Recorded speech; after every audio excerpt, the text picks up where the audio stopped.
नमस्कार दोस्तों, आप सभी को कैसे हैं आप सब। आशा करती हूँ सब अच्छे होंगे। तो दोस्तों, हमने NCERT क्लास 4 EVS हमने इसके 2 पार्ट पढ़ लिए हैं। आज मैं इसका पार्ट 3 लेकर आई हूँ क्लास 4 का, और आज ही हम अपने कंप्लीट कर देंगे। तो दोस्तों, हम CTET, UPTET और सुपरटेट के हिसाब से ये पढ़ रहे हैं, और यहाँ पर आपको वो सभी चीज़ें मिलेंगी जो CTET से रिलेटेड हैं। चलिए हम स्टार्ट करते हैं। चैप्टर 6, ओमाना का सफ़र। गांधीधाम अहमदाबाद और वलसाड़ गुजरात में है। गांधीधाम अहमदाबाद और वलसाड़ गुजरात में है। अहमदाबाद स्टेशन पर ढोकला, चटनी, नींबू वाले चावल आदि खाने वाली चीज़ें मिल रही थी। वलसाड़ स्टेशन पर खाने पीने की चीज़ें बेचने वाले गरम चाय, बटाटा बड़ा, पूरी, साग और ठंडा दूध बेच रहे थे। इन चीज़ों में से जो आज मैं आपके लिए लेकर आई हूँ, इसमें से आपके क्वेश्चन 100% आने ही आने हैं। ये सीटेट के बेस से बहुत ज़्यादा ज़रूरी है, बहुत उपयोगी होने वाले हैं ये। तो आज की वीडियो आप ज़रूर पढ़िएगा, स्किप मत कीजिएगा। कोझिकोड केरल में है। कोझिकोड कहाँ पर है? केरल में है। गुजरात के निकटवर्ती राज्य मध्य प्रदेश, महाराष्ट्र, राजस्थान, दमन और दीव, दादर और नगर हवेली। केरल के निकटवर्ती राज्य कर्नाटक, तमिलनाडु में है। केरल के निकटवर्ती राज्य कर्नाटक, तमिलनाडु है। कर्नाटक और तमिलनाडु। अब देखिए चैप्टर 7, खिड़की से। मडगांव गोवा राज्य में है। मडगांव कहाँ पर है? गोवा राज्य में है। गोवा से केरल तक के रेल के रास्ते में 92 सुरंगें और 2000 पुल है। ये क्वेश्चन एक बार आ चुका है। मैं एग्ज़ाम में बैठी हुई थी, जिस एग्ज़ाम में मैं बैठी थी उस एग्ज़ाम में ये पेपर आया था। गोवा से केरल तक के रेल रास्ते में 92 सुरंगें और 2000 पुल हैं। उडुपी स्टेशन पर इडली वड़ा मिल रहा था। केरल में नारियल के पेड़ और चावल की खेती भी होती है। केरल में नारियल के पेड़ तो होते ही हैं, सभी जानते हैं कि केरल किसके लिए फेमस है? नारियल के पेड़ों के लिए और नारियल के लिए। लेकिन वहाँ पर चावल भी बहुत अधिक होती है। जिस तरह केरल में पानी बहुत ज़्यादा है, उसी तरह वहाँ पर पानी ज़्यादा होने के कारण चावल की खेती भी ज़्यादा की जाती है। यहाँ के लोग ज़्यादातर सफ़ेद या क्रीम रंग की सूती धोती और साड़ियाँ पहनते हैं, क्योंकि जो सफ़ेद या क्रीम कलर होता है ना, उसमें गर्मी कम लगती है, और जहाँ पर पानी अधिक होता है वहाँ पर गर्मी ज़्यादा लगती है। इसलिए ये लोग सूती वस्त्र पहनते हैं, वो भी लाइट कलर के। भाषा और राज्य। मलयालम, केरल, लक्षद्वीप। मलयालम कहाँ पर बोली जाती है? केरल और लक्षद्वीप में। कोंकणी गोवा में। मराठी महाराष्ट्र में। गुजराती गुजरात, दादर और नगर हवेली, दमन दीव। कन्नड़ कर्नाटक में। चैप्टर 8, नानी के घर तक। केरल में पानी के दूसरी तरफ जाने के लिए केवल फेरी का ही इस्तेमाल होता है। केरल में पानी की दूसरी तरफ जाने के लिए केवल फेरी का ही इस्तेमाल होता है। रेल टिकट पर जानकारियाँ। देखिए रेल टिकट पर हमें क्या क्या जानकारियाँ मिल सकती है। एक सेकंड। ट्रेन का नंबर, सफ़र शुरू करने की तारीख, बर्थ का नंबर, किराया। रेलवे टाइम टेबल से हमें बहुत सी जानकारी मिलती हैं, जैसे ट्रेन किस स्टेशन पर किस समय पहुंचेगी, किस समय स्टेशन छोड़ेगी, कितनी दूरी तय करेगी आदि। ओमाना ने नागरकोल ट्रेन से सफ़र किया था। अहमदाबाद से नागरकोल स्टेशन तक कुल 13 रेलवे स्टेशन मिलते हैं। कोझिकोड केरल में है। गुजरात के निकटवर्ती राज्य मध्य प्रदेश, महाराष्ट्र, राजस्थान, दमन और दीव, दादर और नगर हवेली हैं। केरल के निकटवर्ती राज्य कर्नाटक और तमिलनाडु हैं। चैप्टर 9, बदलते परिवार। चैप्टर 9 क्या है? बदलते परिवार। बदलाव जिंदगी का हिस्सा है। इन बदलावों का बच्चों पर गहरा असर हो सकता है, इसलिए यह आवश्यक है कि इस चर्चा को संवेदनशीलता से करना चाहिए। मध्य प्रदेश में लोगों का एक समूह विशेष कैंप लगाता है। कहाँ पर लगाता है विशेष कैंप? लोगों का एक समूह मध्य प्रदेश में। इस कैंप द्वारा कम उम्र की शादीशुदा लड़कियों को फिर से स्कूल भेजने में मदद की जाती है। जो लड़कियां होती हैं और उनकी कम उम्र में शादी कर दी गई थी, तो उनको फिर से पढ़ाने की व्यवस्था की जाती है इस कैंप के थ्रू। बाल विवाह कानून के अनुसार लड़की की शादी की आयु कम से कम 18 वर्ष और लड़के के लिए 21 वर्ष है। चैप्टर 10 हु तू। कबड्डी को चेड़ू गुड़ू, हु तू, हा, डू झू, किटकिट आदि नामों से भी जाना जाता है। कबड्डी की टीम में खिलाड़ियों की कुल संख्या 12 होती है, जिसमें से 7 खिलाड़ी एक समय पर खेलते हैं। खेल के कुछ नियम होते हैं। वह खेल उन नियमों के अनुसार ही खेला जाता है। खेल की तरह जीवन में भी हम नियम बनाते हैं ताकि हमारा काम सही ढंग से हो। कबड्डी के खेल में शरीर और दिमाग दोनों को ही चलाना पड़ता है। चैप्टर 11 कर्णम मल्लेश्वरी। कर्णम मल्लेश्वरी एक प्रसिद्ध अंतर्राष्ट्रीय वेट लिफ्टर है। कर्णम मल्लेश्वरी एक प्रसिद्ध अंतर्राष्ट्रीय वेट लिफ्टर हैं। आंध्र प्रदेश की रहने वाली है। कहाँ की रहने वाली है? आंध्र प्रदेश की रहने वाली हैं। उनके पापा पुलिस में हवलदार हैं। उनके पापा क्या थे? पुलिस में हवलदार थे। जब ये 12 वर्ष की थी तभी से वजन उठाने का काम शुरू कर दिया था। वे एक बार में 130 किलोग्राम वजन उठा लेती हैं। कर्णम मल्लेश्वरी ने भारत के बाहर 29 मेडल जीते हैं। उनकी 4 बहनें भी हैं। रोज़ वजन उठाने का अभ्यास करती हैं। चैप्टर 12 कैसे कैसे बदलते परिवार। काजी खान जगह पाकिस्तान में है। काजी खान एक जगह है जो अब पाकिस्तान में है। पुराने घरों में गोबर को मिट्टी में मिलाकर ज़मीन पर लिपाई करने से ज़मीन में कीड़ा नहीं लगता है। जब हम छोटे छोटे थे तो हमारी मम्मियाँ, बड़ी बहनें, भाभियाँ गोबर में पीली मिट्टी मिलाकर घर की लिपाई करती थी। ये फर्श नहीं थे, टाइल वगैरह नहीं थी या ईंटें नहीं बिछी हुई थी घरों में। उस टाइम कच्चा था। मुझे अच्छे से याद है, मैं काफ़ी बड़ी हो गई थी तब तक भी गांव में घरों में कच्चे थे सभी के घरों में, और घर पे लिपाई करते थे। और जिस दिन लिपाई होती थी ना, घर ऐसा लगता था जैसे स्वर्ग में आ गए हों। इतनी सुंदर खुशबू आती थी और इतना अच्छा लगता था। और जब उस लिपि पर नंगे पाँव, चप्पल उतार के हम नंगे पाँव घूमते थे तो गुदगुदी होती थी पैरों में। बड़ा ही मज़ा आता था। हमारा बचपन बहुत खुले आसमान के नीचे गुजरा है, बहुत अच्छे से गुजरा है। चलिए अब स्टार्ट करते हैं। नीम और कीकर की लकड़ी में दीमक नहीं लगती। नीम और कीकर की लकड़ी में दीमक नहीं लगती। सोहाना गांव हरियाणा में है। सोहाना गांव कहाँ है? हरियाणा में है। ईंटों की दीवारों को लीपना नहीं पड़ता। आजकल क्या है, पहले कच्चे मकान हुआ करते थे, उनमें गर्मी बहुत कम लगती थी। कच्चे मकानों में गर्मी बहुत कम लगती थी। वो मिट्टी के बने हुए होते थे और उनको लीपा जाता था। सुंदर सुंदर उन पर कढ़ाई की जाती थी, जैसे फूल बना दिए, बत्तख बना दी, हंस बना दी, चिड़िया बना दी, जिसको जैसी कलाकारी आती थी। और ये सब काम फीमेल्स करती थी और वो कच्चे मकान ही उनके लिए स्वर्ग होते थे। आजकल क्या है, आजकल पक्के मकान हैं, उनमें गर्मी इतनी लगती है।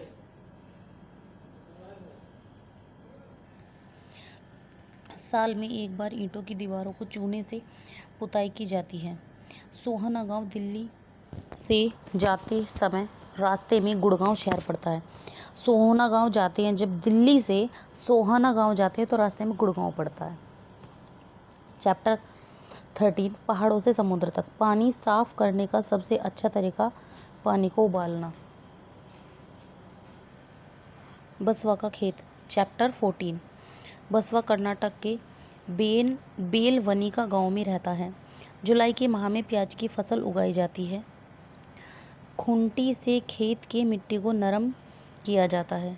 खेत जोतने को कोई साधन होता है, खुंटी जिसको कहते हैं, तो उससे खेतों को नरम किया जाता है। जोतते होंगे इसको। कर्नाटक में केरल को कुर्गे कहा जाता है। सॉरी, हल को। कर्नाटक में हल को कुर्गे कहा जाता है। हम लोग हल को हल ही कहते हैं, बट कर्नाटक में कुर्गे कहते हैं हल को। प्याज की फसल बोने के 20 दिन बाद छोटे छोटे पौधे निकल आते हैं। खेतों में कुछ पौधे बिना बोए अपने आप उग जाते हैं, जिसे खरपतवार कहते हैं। हाँ, जिसे हम कहते हैं अपनी भाषा में हम लोग कहते हैं कि कबाड़ निकल आया है खेतों में। चैप्टर 16 चूं चूं करती आई चिड़िया। गीजूभाई बधेका गुजरात में रहते थे। वे बच्चों के लिए मज़ेदार कहानियाँ लिखते थे। कलचड़ी जो इंडियन रॉबिन है, पत्थरों के बीच खाली जगह में घोंसला बनाती है। यह घोंसला घास से बना रहता है। उसके ऊपर पौधों की नाजुक टहनी, जड़ें, ऊन, बाल, रुई सब बिछा रहता है। कौवा पेड़ की ऊंची डाल पर घोंसला बनाता है। कोए के घोंसले में लोहे के तार और लकड़ी की शाखाएं जैसी चीज़ें होती हैं। कोयल अपना घोंसला नहीं बनाती, वह कोए के घोंसले में अंडे देती है। कोयल एक ऐसा पक्षी है जो अपने अंडे तो देती है लेकिन अपना घर नहीं बनाती। वह हमेशा कोए के घोंसले में ही अपने अंडे रखती है और वहीं पर उसके अंडे पलते हैं। कौवा अपने अंडों के साथ कोयल के अंडे भी सेता है। फाख्ता कैक्टस के कांटों के बीच या मेहंदी की मेड़ में घोंसला बनाती है। जो फाख्ता होती है, फाख्ता पक्षी, वो एक पक्षी होती है फाख्ता, और वो फाख्ता पक्षी जो है वो कांटों के बीच या मेहंदी की मेड़ में घोंसला बनाती है। ठीक है।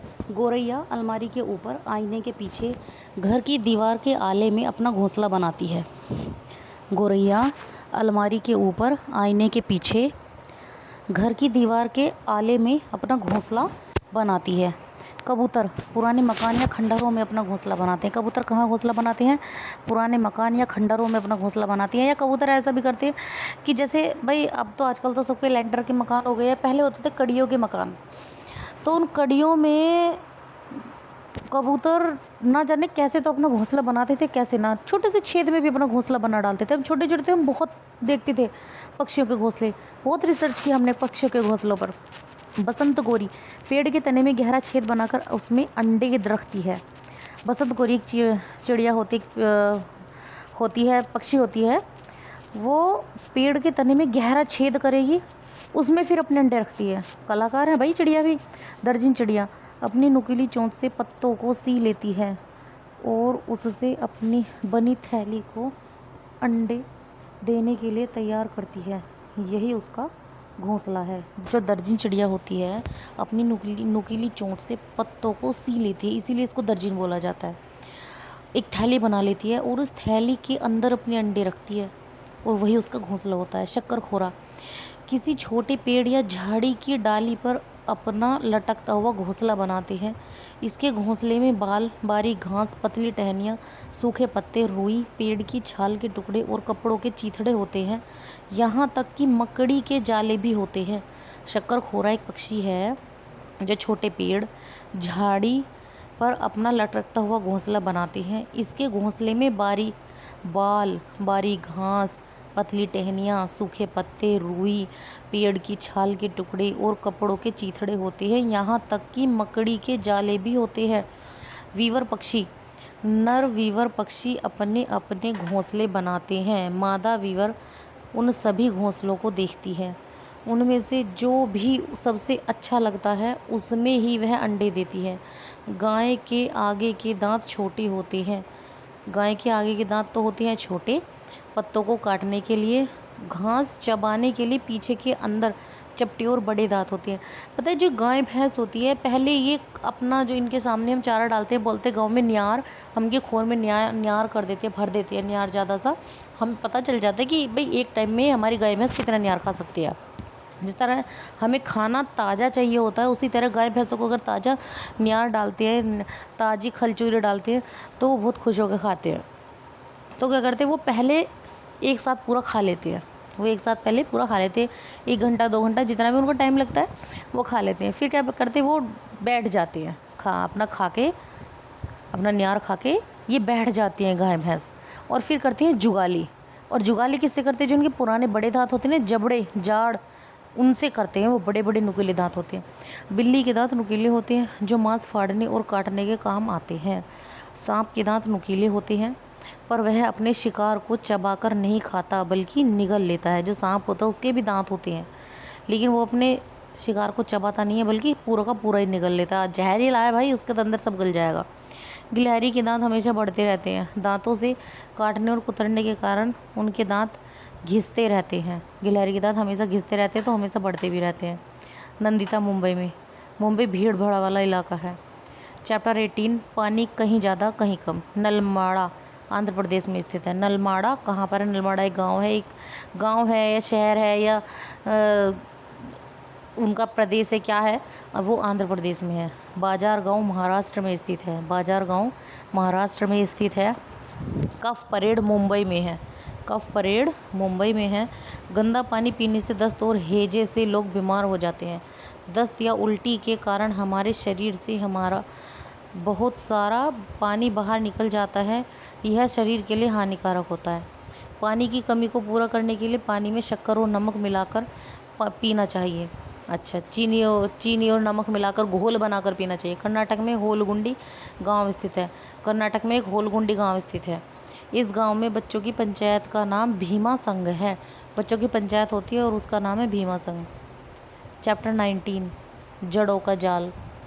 घास की जड़ें बहुत मजबूत होती हैं। इन्हें खुरपी से खोदकर ही निकाला जा सकता है। जी बिल्कुल, घास की जानकारी सबसे ज़्यादा किसान को होती है। और भाई हाँ साहब, हम किसान की ही बेटी हैं, तो हमसे ज़्यादा कौन जानकारी रखता है इस घास की जड़ के बारे में। घास का पौधा जितना ऊपर होता है उससे कहीं ज़्यादा ज़मीन के अंदर फैला हुआ होता है। बरगद के पेड़ की लटकन उसकी जड़ें होती हैं। जो बरगद के पेड़ पर लटकती होती है ना, वे लटकी रहती है रस्सी सी, वो उसकी जड़ें होती हैं। वे टहनियों से निकलती हैं और बढ़ते बढ़ते ज़मीन के अंदर चली जाती हैं। ये जड़ें मजबूत खंभों की तरह पेड़ को सहारा देती हैं। पेड़ काटने के खिलाफ कानून बने हैं। इन्हें काटने के लिए सरकारी दफ्तर से लिखित मंजूरी लेनी पड़ती है। रेगिस्तान ओक। रेगिस्तान में एक ओक का पेड़ है। देखिए कितना फ़ायदेमंद है सबके लिए। ऑस्ट्रेलिया में पाया जाता है।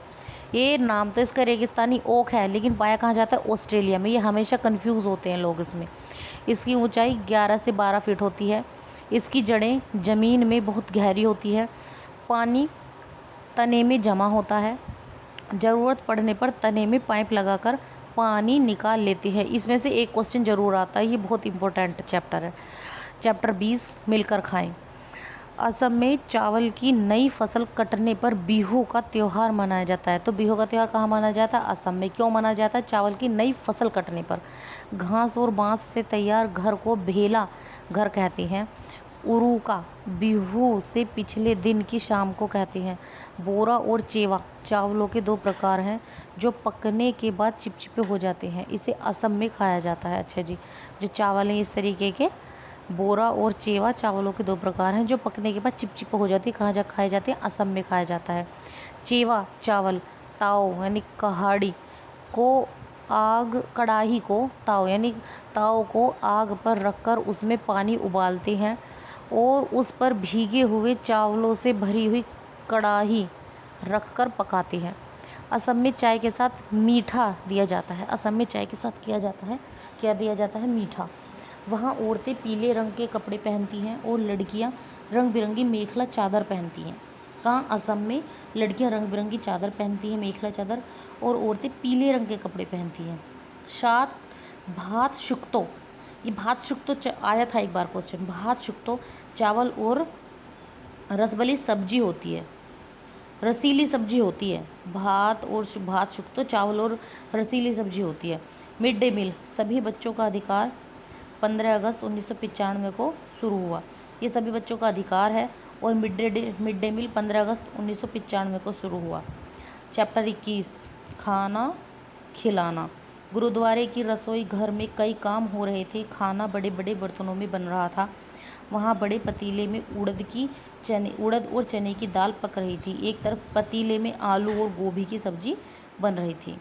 चैप्टर 23 पोचमपल्ली। मुक्तापुर गांव कहाँ पर है? आंध्र प्रदेश के पोचमपल्ली ज़िले में है। मुक्तापुर गांव आंध्र प्रदेश के पोचमपल्ली ज़िले में है। इस ज़िले के अधिकतर परिवार बुनकर हैं, इसलिए इस बुनाई को पोचमपल्ली नाम से पहचाना जाता है। अच्छा, तो जो ये ज़िला है पोचमपल्ली, यहाँ पर अधिकतर परिवार बुनकर हैं। वो बुनते हैं। बुनते क्या हैं?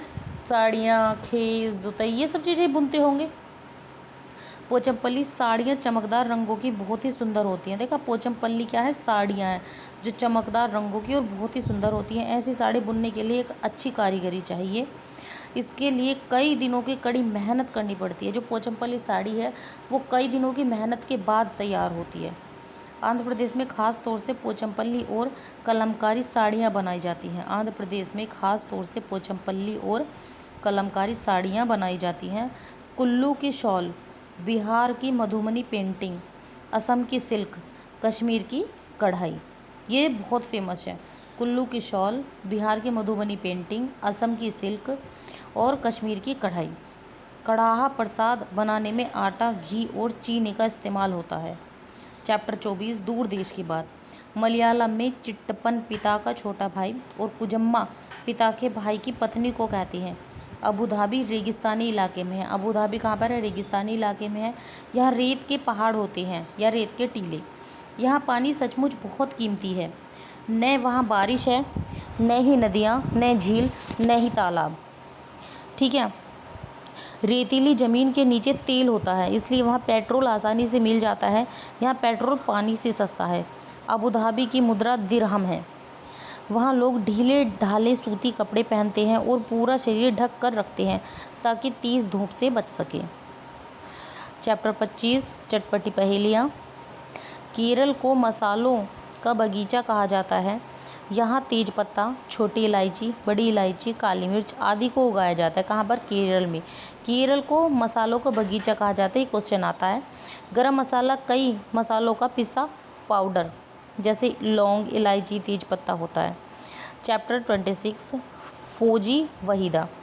वहीदा प्रिज्म नेविगेटर कमांडर हैं। ये भारतीय नौसेना में डॉक्टर हैं। ये पहली महिला हैं जिन्होंने पूरी परेड की कमान संभाली। थन्ना मंडी गांव जम्मू कश्मीर के राजौरी ज़िले में है। प्रिज्म ऐसा कांच है जो 7 रंग दिखाता है। चैप्टर 27 कोशिश हुई कामयाब।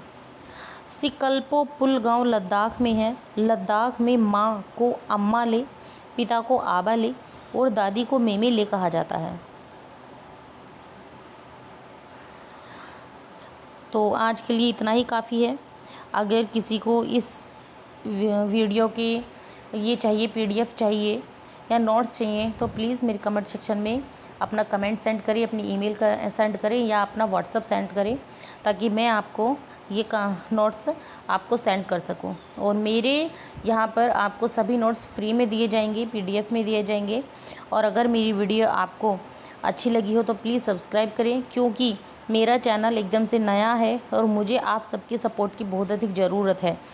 तो मेरा जो चैनल है इसका नाम ओल्हान एकेडमी है और प्लीज़ मेरे चैनल को सब्सक्राइब करें।